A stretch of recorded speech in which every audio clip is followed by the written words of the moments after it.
Hi, I'm Autism Amy. Hi, I'm Amy. I have autism. I'm an autistic teacher and parent. Sorry, just let me adjust this in one sec. Okay, I always do this at the beginning of every video. It's like my Amy video calisthenics of like adjusting my body to be here. Okay, hi, and I've got coffee. Timothy is not here with me right now because he is in his cage. For no reason other than I just haven't let him out of his cage so far today. I'm recording this first thing in the morning. I got really inspired and decided I wanted to record this. So here I am. Hi, everyone. How are you?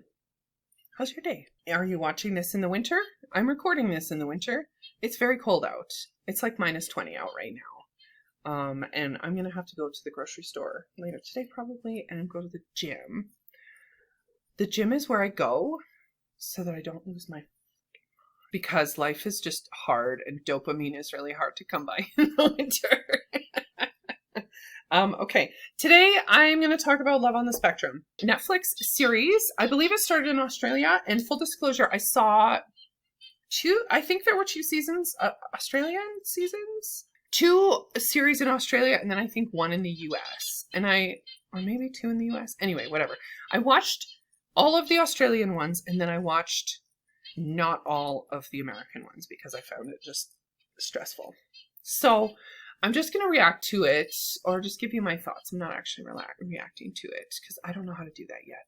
I'll figure it out at some point, how to react to something. Also, please comment below if you want me to react to something. I would love to react to things because I think autism is portrayed increasingly. I guess that's the statement I want to make. I don't know if it's portrayed better. I would say it's portrayed more. Or kind of spectrum-y stuff or disability stuff is portrayed like more in the media. This is interesting because it's a reality show. And I dig the idea of a reality show about autistic people. Now, my question is the creator of Love on the Spectrum autistic? And I don't think so. Also, just the way he talks to them. I don't think his name is something like Teal. Let me see. Okay. It was like an interesting name. Clan O'Clery. I'm not laughing at your name, Clan O'Clery. Love it. Love that for you. I'm just laughing that I thought your name was Teal. See, no. Sorry. Cyan? Cyan? How do you say that? No, I misread because of there is a light in my face. I'm so sorry. Cyan?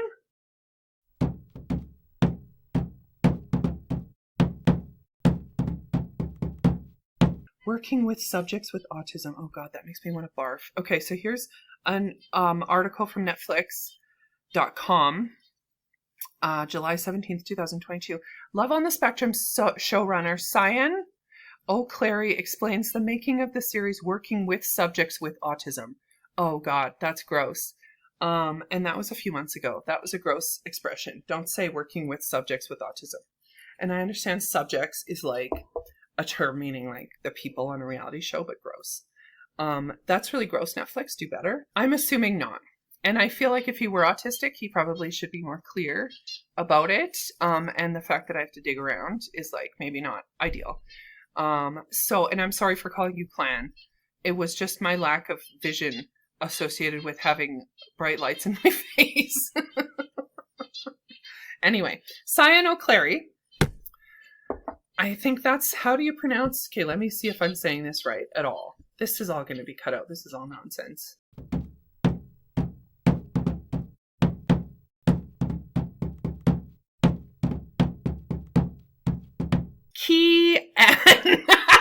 I'm saying it wrong. Key-Ann.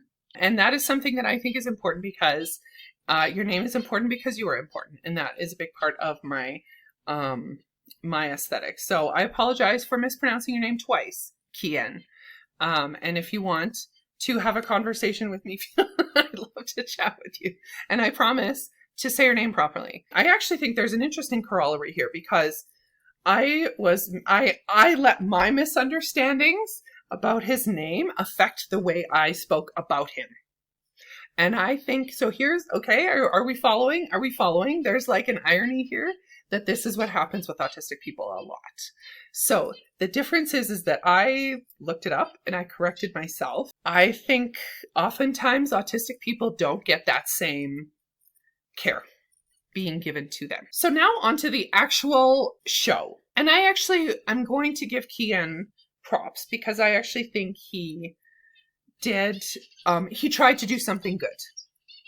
So I think that's cool. You're trying to do something good. You're trying to move the conversation forward. And I think it has moved the conversation forward. I don't know if it's moved the conversation in a direction that benefits autistic people, but it has definitely moved it forward in a direction. Is Love on the Spectrum does not make people want to date autistic people. Love on the Spectrum doesn't go, oh wow, those autistic people seem really sexy and attractive and like fun to go on dates with. Except for on this TV show about what a bunch of curiosities we are. And that's a problem. Because we are actually human, and there are lots of autistic people who are dating and are married and have children and have gone through this whole thing with autistic people and with non-autistic people. And those people's stories also are valid. Autistic people's brains are different.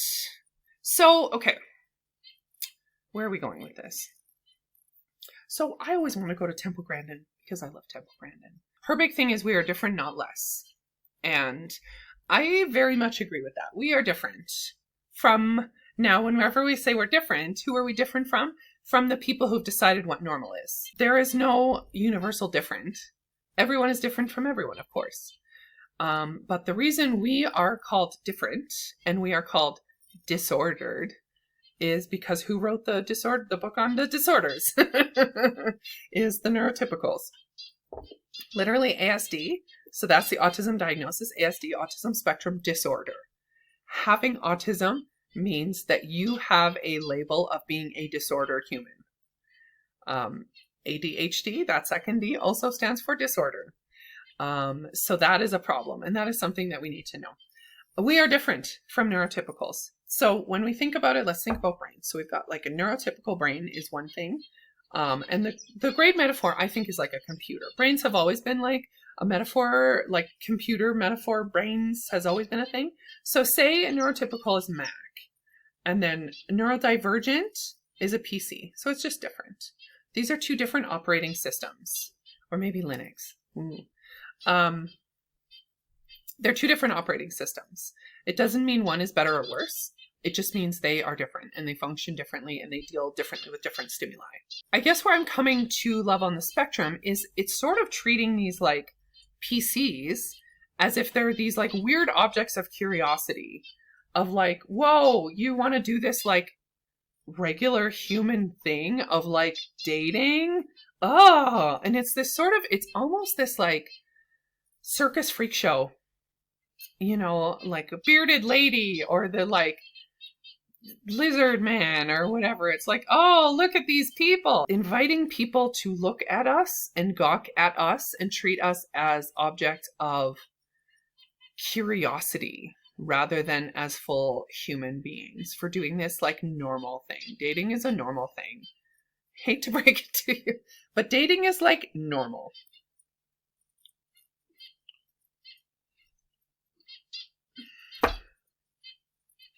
By treating us like we are weird for doing this normal thing, it sort of is like, whoa, you're like weirdly a human somehow. It's sort of being surprised that autistic people are human. And that's weird. I don't love that.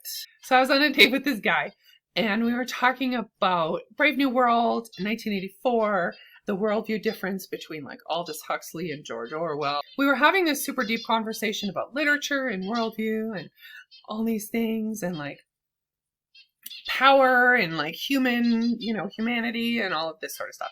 Anyway, so then I told him about like 3/4 of the way through, and then I said, I'm autistic.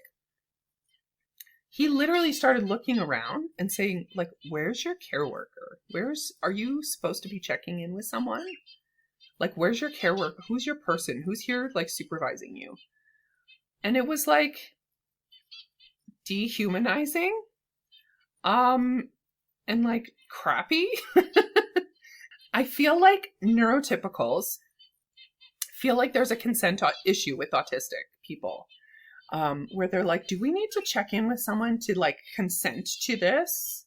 Who's your, like, supervisor? And it's like, no, I'm a grown-up capable of consent. I'm a smart adult human. I think Love on the Spectrum portrays the autistic people as needing adult support, right? Literally, I just said adult support. All the people on the show are adults. They are adults. Now, you might be a little bit confused because so the people on the show, at least some of them, legitimately seem like they need, like they have a limited capacity, like a limited cognitive capacity. And I would agree with that. I do think there is, like, that some of them, at least, it was really hard to know because they didn't really ever talk about cognition or, like, cognitive capacity of the subjects with autism, as Netflix says. So, like, so it's kind of back to that computer metaphor, right? Mac and PC. So some computers have, like, they just have different amounts of, like, RAM, computer word, memory. And that's for both of them, right? So some of them are, like, have a lot of processing power and some don't have too much. Most of them have kind of this, like, average amount, and that would be the average, like, intelligence, or the average cognitive capacity of being an adult. I wish they would have addressed this on the show. Because legally, statutorily, there is a concept of, like, statutory consent, which means, like, do you have the capacity to consent if you are impaired in some way? If your brain is impaired, you are considered legally not able to consent to past a certain point, right? If your impairment is a certain point, then you're not able to consent. So for people who have like a limited cognitive capacity, they are legally considered to not be able to consent to things like medical procedures or that sort of thing, or even people with, like, advanced, like, dementia. That's where it's called like a power of attorney, right? If you are in a position where you are not able to consent or make an informed decision about something, then you have your power of attorney person, and they are, in theory, cognitively able to manage the information that's coming in and make an informed decision based on the options. So say, or if you're, like, in an accident or whatever, and it's like, we could do this, but you might lose your leg, or we could do this, but you might be paralyzed. If you're unconscious, obviously you can't consent to anything. So then you would need a power of attorney. So there is sort of, I think, kind of a sticky consent issue that I don't think the show really addresses. And I am going to talk about it because, and I think we don't like to talk about it very much. Autistic just means a type of brain. It doesn't mean, like, an intelligence level or not. But I do think we're sort of coming by it honestly a little bit, because I think for a long time, the perception of autism was at a sort of a reduced kind of cognitive, because autism, the neurotype, affects communication, sensory, and social development, which is a lot of, especially communication and social, is what is perceived to be related to intelligence. So if someone is, like, sitting by themselves all the time and not talking to anyone, the perception is they're really unintelligent. Are they? Well, how do we know?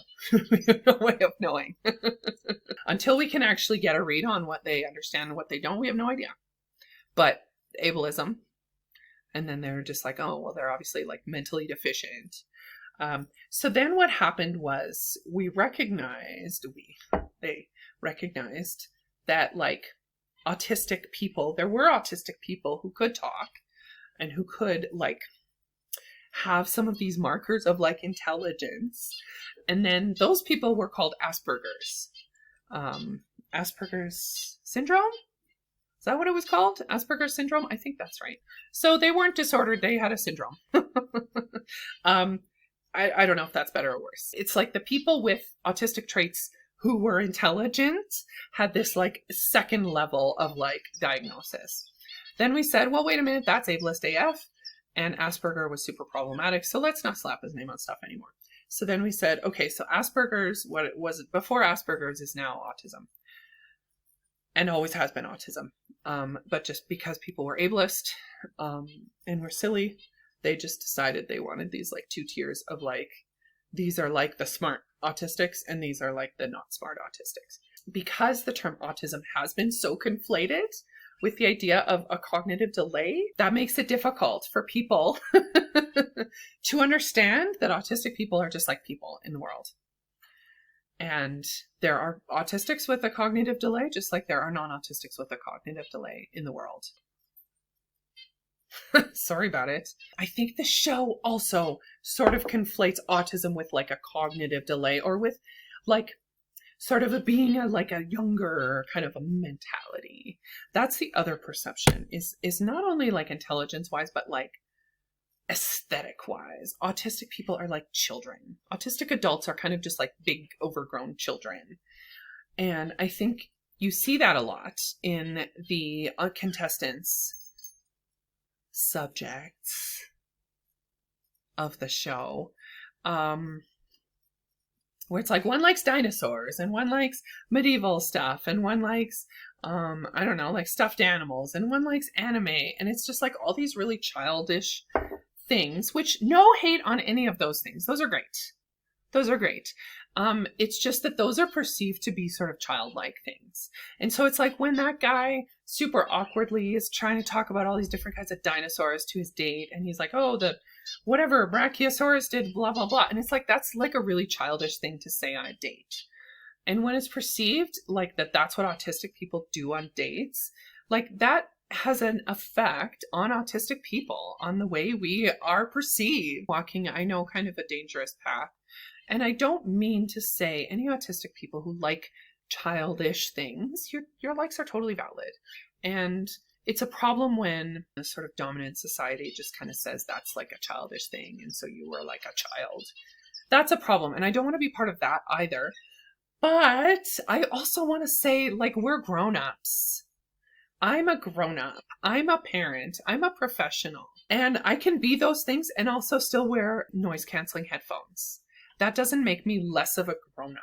That doesn't automatically put me in this category of being a child. I see a lot on like Facebook memes are like, autistic people can't lie, and autistic people are doing the best they can do, so don't get mad at them for having a meltdown. And it's like, autistic people can like be too. Like it's dehumanizing, and it's like, it's just treating us like we're at such a limited capacity. Yes, we can lie. Autistic people can lie. We have the capacity to be shitty, just like other people. We don't oftentimes. Generally, autistic people are like very driven by values. So we believe in things very strongly.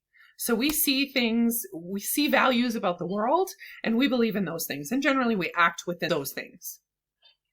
So we believe in, justice, or we believe in equity, and we act in those ways. So that doesn't lead to being like a person a lot of the time, right? And being super self-centered. But that doesn't mean we can't. I saw someone saying, oh, I need to remember that my autistic child is doing the best they can, and just to give them grace. And it's like, well, okay, sure. But you could say that about any child, and about yourself, and about anyone. Don't just apply these things. Don't just apply these like childlike things to autistic people. Sure, those things could apply to autistic people, but they also apply to everyone of every age. And just like chill out about that and quit trying to make all these like random weird divisions about autistic people. I think a lot of the interest of the Love on the Spectrum was not so much the autism part of it, but I would say was this sort of limited cognitive capacity. And I actually think in that way it was quite revolutionary, because it's treating people with cognitive delays as being capable of romance and capable of romantic relationship. But I don't know, see, and I don't want to say stuff like that because I don't know. And I don't want to say like, I don't know. I don't know, because they don't talk about their cognition. They do have like pretty significant, their support requirements in terms of like social stuff seems pretty significant, but I don't know, again, I don't know how much of that is because these are grown-ups that live with their parents most of the time. And so I don't know if like they just literally have never gone on a date with anyone because their parents are being overbearing. Like, and now they're 25 and they're like, anyone of any neurotype who is 25 going for a first date is going to be probably pretty bad at it. It makes me think of like the Tennessee Williams characters, like the Glass Menagerie, like the girl in the Glass Menagerie, how she basically has been like stuck in this apartment in New York, like with her brother or whatever. She was very sickly and she was in school, but then she was like taken out of school and she was just like sort of just this like sickly person that lived at home. And then there was this guy that came in and then they started like crushing on each other and whatever. But she was like really bad at it because she was just had lived in her apartment this whole time.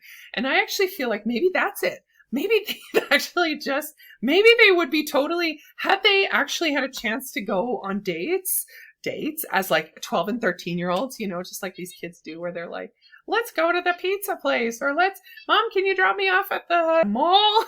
I'm going to go on a date. Maybe had they been just formed their little spectrum-y gang, had there been more opportunity for more like different types of social interaction. Another reference would be like Secretary. That movie, not at all kid appropriate. Don't watch it with your kids. It's a grown-up movie. It's a bonkers movie, actually. But okay, so what's her name? Maggie Gyllenhaal. So Maggie Gyllenhaal's character in Secretary, I feel like is sort of similar to the Love on the Spectrum people. I don't know if that's offensive. I feel like it kind of is. I don't know who that would be offensive to. I don't know what group that would be offensive to, but I feel like it's sort of an offensive thing to say. So sorry. She's like a child in a grown-up's body. And then James Spader's character. Sorry. That is a bananas performance. What was the director telling him to do? What was that performance?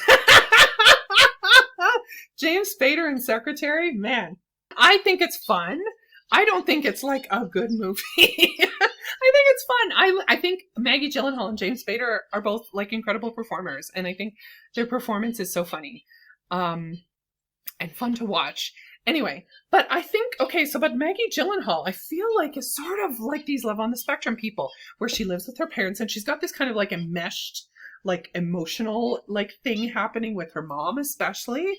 And to the point where like her mom would like drop her off at the like the lawyer's office. She in theory doesn't have a cognitive delay. Like she's not playing it as if she has a decreased cognitive capacity. She's just got this real like emotional like enmeshment with the parents. And doesn't have a sense of self. It's hard to know what is autistic, like what is autism and what is this like parents like being all up in your business. Because that has a super effect too in terms of your ability to date. And as a teacher of students with autism, I taught in some autism classes. And so I think a lot of the things that we think are like autism, I think maybe are just like regular human things that people never really had the chance to like grow out of because they were just like kind of kept in this like carbonite by like, we can't disrupt them, they're autistic, we have to like cater to them, they're autistic, we can't like let there be any kind of friction or crunchy stuff or difficult things, which is what like just normal human development is, right? It's like you just kind of push against the boundaries and see where they are, and you see where you are in relation to other people. And a lot of that just like happens naturally by just like being a human. But if you have a parent that is basically like like that is sort of a brick wall around you, preventing you from like having any of these interactions or facing the consequences of like your behavior, then you get kind of insular and you get like confused and a little bit nervous to be dealing with other people because you've only learned that you can deal with other people through the conduit of a grown-up. And maybe that's part of it. But yeah, I think a lot of what they're calling autism, I actually think are like other factors. I would encourage parents of autistic children to say like, they're not made out of glass. They like, don't punish them for being autistic, but also don't like coddle them for being autistic. Just let them be regular humans and just think about if this were a non-autistic person, if they hit someone or whatever, they do something to cause someone harm on purpose or by accident, they can like manage themselves within that situation and to say, you know what, that caused harm to someone else. That actually gives people confidence. And I found in my autistic students, when I said, hey, here's like, you know what, you chucked this thing across the room because you were annoyed, but oopsies, it hit someone. And not only did it hit someone and cause them physical harm, but it caused them mental harm, and it caused the whole class to be more afraid. And that is that is because of your action. And so you need to understand that for yourself, and then we will together build a pathway towards coming back from that. That actually gives them a lot of confidence in their ability to manage themselves. The only way, I heard this somewhere, and I really wish I could find where, because I keep quoting them. I think if someone like Gottman Institute, but I don't know if it's them or not. Anyway, the only way to build confidence in a relationship is to have conflict. The only way that you can build trust with someone is to have conflict with them, and then to be kind of damaged, and then to repair. That's the only way to build trust in someone.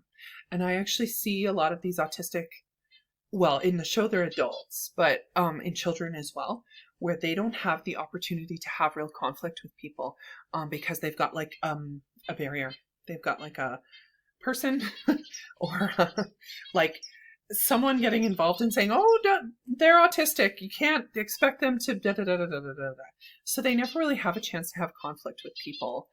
And I actually think, I think that kind of does mean that they don't really ever get a chance to trust people. And so then how do you, if you've never had conflict with a person, like a peer, and you don't trust anyone, how do you trust them? How do you go on a date with them? And now all of a sudden, so these people are used to like always having an adult around to like monitor their like social interactions. And now they're on this date, and yeah, of course they're super like unfooted, ungrounded, because they're like, I don't know what to do here. Is that the autism? I don't know. I think the show wants us to think it is the autism. But I would say the type of like the parents that would sign their kids up for the show would also be the parents that would be very involved parents throughout their life, right? So it could just be like, it could be any show called like My Child Has Never Gone on a Date. And they're 25. And I feel like you would get very similar dates. I think if you took autism out of it and you just said any parent whose child lives with you and doesn't really work a job and has never been on a date in 25 years, I think you're going to get some similar social interactions. So then that makes me wonder, like, is it really autism, or is it just all these other pieces in terms of the way we construct autism, which is then what leads for me to be on a date and someone to say, where's your care worker? I don't think the show wants us to think of the contestants as being viable romantic candidates. We, meaning the regular average viewership, I don't think we are supposed to be like getting a crush on these candidates like we would with other dating shows, right? Where it's like, oh, so-and-so's really cute, or like, oh, I like this person, or they've got washboard abs. Other dating shows present the contestants as being sort of sexually viable candidates, and I don't think Love on the Spectrum does that. The only difference being is that they're autistic is kind of a problem in terms of the way we construct autism. It's just this like paternalistic attitude about how autistic people like exist in the romantic / sexual kind of sphere. So if I'm going on a date with someone who has seen Love on the Spectrum and I tell them I'm autistic, Love on the Spectrum will not make that person think I am a more viable romantic candidate. Also, I don't like the idea of dating being like the final frontier of like growing up. There are lots of people who are functional adults who don't date. And there are lots of people who date who are not functional adults. And I would say in like narratively that happens in Secretary as well, right? Where it's like her relationship with James Spader is considered to be the thing that like flips her from being a child to being a grown-up. Those are my thoughts about Love on the Spectrum. I would have liked to, it would be nice if they had a broader range of ages, right? If they had autistic people in their 30s and 40s, people like me, like a divorcee, who are like, I'm getting back and starting dating again on blah, blah, blah, blah, blah. Like that would be kind of cool. Wildly successful autistic people who are super rich and live by themselves, you know? Or like wildly financially work-wise successful, because there's like lots of metrics of success. The idea that this is the spectrum, literally the irony is spectrum is in the name of it. And this, they don't show a spectrum. They show like a slice. Hopefully you're having an awesome day. I hope you feel loved. Nope. Wrong hand. This hand. I hope you feel like you are loved, because you are. You are important. You are valuable. You are loved. If you want to chat with me, there's a link down below where you can chat. And let's have an awesome life together. It's going to be okay. Bye. Anyway, yeah. So, but if you have a parent, I don't even know if this is going anywhere. Who knows? Welcome to my life. Full disclosure, oops. Okay, that wasn't an earthquake. That was just me knocking the table. Okay, full disclosure, sorry, just one sec. Let me adjust my makeup. I use like cream makeup. So I just feel like I don't blend it very well. Because of my lack of patience and just general chaos. Like my just general chaotic attitude in which I live my life. Well, right? Amazing. Where she does not need to be related to her parents anymore. I mean, she's still related to her parents. It's silly. But like she doesn't have to have this like enmeshment with her parents, and instead she gets enmeshed with James Spader. Oh, that's a bonkers. It just is like that. Oh my God. There is so autistic. Sorry, that was not me having a stroke.